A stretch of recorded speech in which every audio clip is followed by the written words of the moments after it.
Estás caminando por la calle, o fregando los platos, o en la ducha, y de repente, sin que nadie te lo pida, tu cerebro empieza a hacer algo extraño. Empieza a hablar con alguien que no está. Una conversación entera, con argumentos, con respuestas, con tonos exactos. Tú dices algo, la otra persona contesta, tú reaccionas, ella reacciona, y a veces te enfadas de verdad. Sientes el calor en la cara, el corazón se acelera, por una conversación que solo está ocurriendo dentro de tu cabeza. Y luego vuelves a la realidad y piensas, ¿qué acabo de hacer? Si esto te suena familiar, no eres el único, y tampoco estás loco. La psicología tiene un nombre para esto, lo estudia desde hace décadas, y lo que descubrió sobre por qué tu mente lo hace es mucho más interesante que la idea de que simplemente piensas demasiado. Porque ensayar conversaciones en la cabeza no es un capricho mental, es una función. Una función que tu cerebro activó por una razón muy concreta. Y entender esa razón cambia completamente cómo te ves a ti mismo cuando lo haces. Lo primero que hay que decir es que ensayar conversaciones es, en cierto grado, normal. Todos los cerebros humanos lo hacen. La psicología cognitiva lleva años describiendo este fenómeno como discurso interno o autohabla. Es una de las funciones más básicas de la mente. Hablamos con nosotros mismos para organizar pensamientos, para repasar lo que pasó, para preparar lo que va a pasar. Pero hay una diferencia enorme entre tener autohabla y vivir dentro de ella. Y ahí es donde aparece el patrón que vamos a explorar. Hay personas que no solo ensayan una conversación, la repiten, la modifican, la vuelven a ensayar con otro final, le cambian el tono, le añaden un argumento nuevo, la rebobinan, la pausan, la continúan al día siguiente. Y eso ya no es organización mental, es otra cosa. Y esa otra cosa nace de 3 lugares muy distintos. Vamos a verlos uno por uno, porque probablemente al menos uno te va a sonar incómodamente cercano. El primer tipo es el más común. Y son las personas que ensayan conversaciones porque crecieron en entornos donde decir lo equivocado tenía consecuencias. No estamos hablando de violencia necesariamente. Estamos hablando de hogares donde una palabra mal elegida podía cambiar el ambiente entero, donde un padre se ofendía con facilidad, donde una madre castigaba con silencio, donde había que medir cada frase antes de soltarla. Y el cerebro, que aprende rápido cuando hay riesgo, desarrolló un sistema de filtrado. Antes de hablar, ensayar. Antes de pedir algo, ensayar. Antes de decir cómo te sentías, ensayar varias versiones, elegir la menos peligrosa y solo entonces abrir la boca. Esa función no se apaga cuando creces, se queda, se vuelve automática, se aplica a todo, a la conversación con tu jefe, a lo que vas a decirle a tu pareja, a cómo vas a contarle a tu amigo que no puedes ir a su cumpleaños. La mente entra en modo ensayo porque así fue como aprendió a estar segura. Y aquí está el detalle que muchas de estas personas no se han dicho. No ensayan porque sean inseguras. Ensayan porque su cerebro nunca recibió la información de que ya no es necesario. La amenaza pasó hace años. El sistema sigue encendido. Pero hay un segundo tipo, y este es muy diferente. Hay personas que ensayan conversaciones no para protegerse, sino para ganar.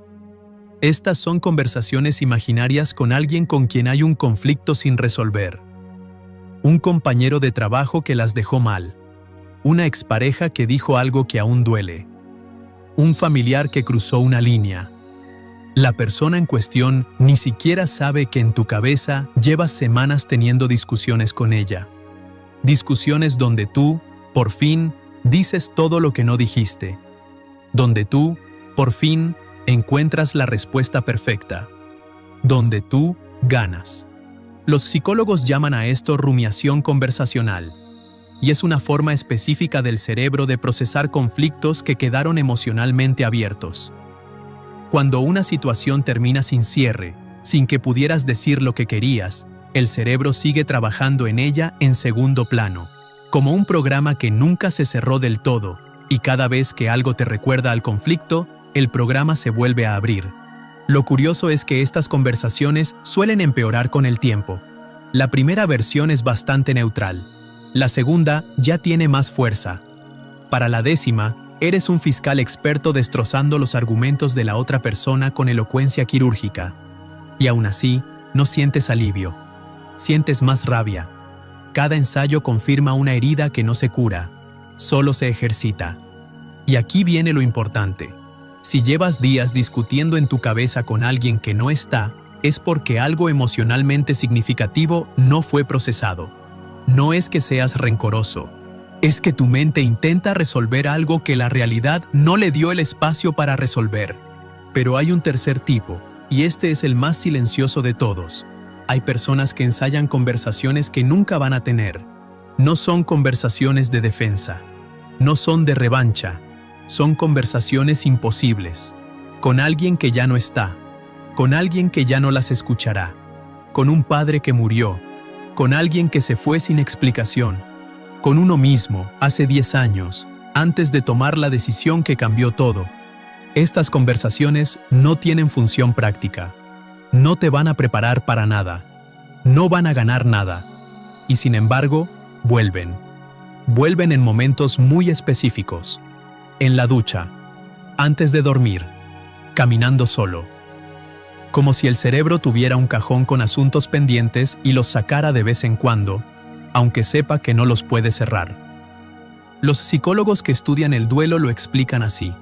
La mente humana necesita completar las cosas, necesita finales, y cuando algo importante se quedó sin cierre, el cerebro intenta crearlo internamente, una y otra vez, fabricando las conversaciones que nunca pudiste tener. No es nostalgia, no es debilidad, es tu mente haciendo lo único que puede hacer cuando la vida no le permitió cerrar un capítulo. Pero todo esto plantea una pregunta que casi nadie se hace. Si tu cerebro pasa tantas horas en conversaciones imaginarias, ¿cuántas horas pasa realmente presente en las conversaciones reales? Porque hay un coste invisible en este patrón. Cada minuto que pasas ensayando lo que vas a decir mañana es un minuto que no estás aquí, hoy. Cada conversación imaginaria que ganas con alguien ausente es energía que no inviertes en alguien que sí está delante de ti. Y eso no significa que tengas que dejar de hacerlo. La mente no funciona así.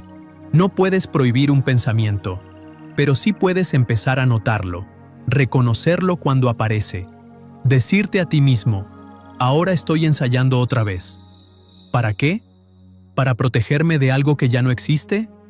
¿Para ganar una discusión que nadie está teniendo conmigo? ¿Para cerrar algo que la vida dejó abierto? Solo nombrarlo cambia algo. La diferencia entre estar atrapado en un patrón y observarlo es enorme. Lo primero es vivir en automático. Lo segundo es empezar a tener espacio. Y si descubres que ensayas mucho, no te juzgues. Tu cerebro aprendió a hacerlo por algo. Tal vez para sobrevivir a un entorno difícil. Tal vez para procesar un conflicto sin cierre. Tal vez para sostener un vínculo que la realidad rompió. No apareció por casualidad. Pero sí merece la pena preguntarse algo. ¿Sigue siendo útil este ensayo o solo es una costumbre que ya no necesito? A veces la respuesta es que sí, todavía sirve. Y a veces es que no, ya puedes soltarlo. Y reconocer la diferencia es uno de esos pequeños actos de claridad que cambian, lentamente, la relación con tu propia mente. Si algo de esto te sonó familiar, un comentario tranquilo basta. Y si te interesan estos temas de psicología profunda, suscríbete, porque el próximo vídeo podría explicar algo más sobre ti que todavía no has descubierto.